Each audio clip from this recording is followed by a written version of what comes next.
বেনারসের মণিকর্ণিকা ঘাটের নাম তো আপনি অবশ্যই শুনেছেন, তাই না? কিন্তু আপনি কি জানেন কেন এটি মণিকর্ণিকা নামে পরিচিত? চলুন আমি বলে দিচ্ছি। একবার ভগবান শিব এবং মা পার্বতী এই ঘাটে স্নান করতে আসেন। সেই সময় এই ঘাটে দেবী সতীর কানের দুল হারিয়ে যায়। সংস্কৃত ভাষায় কানের দুলকে মণিকর্ণ বলা হয়। অনেক খোঁজার পরও সেটি পাওয়া না গেলে ভগবান শিব রেগে গিয়ে এই স্থানটিকে অভিশাপ দেন যে এই স্থানটি একটি শ্মশানভূমিতে পরিণত হবে।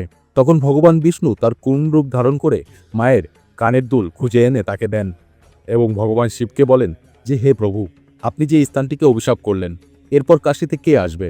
তখন মহাদেব বললেন যে মুখের বাণী তো ফেরত নেওয়া সম্ভব নয়, কিন্তু যে কারোর মৃতদেহ এখানে পোড়ানো হবে সেই ব্যক্তি সোজা মোক্ষ লাভ করবে। বর্তমান দিনে এই শ্মশানে প্রতিদিন প্রায় ৩০০ থেকে ৪০০টি মৃতদেহ পোড়ানো হয় এবং মৃতদেহের কাছে জিজ্ঞেস করা হয়, আপনি কি মা সতীর কানের দুল দেখেছেন?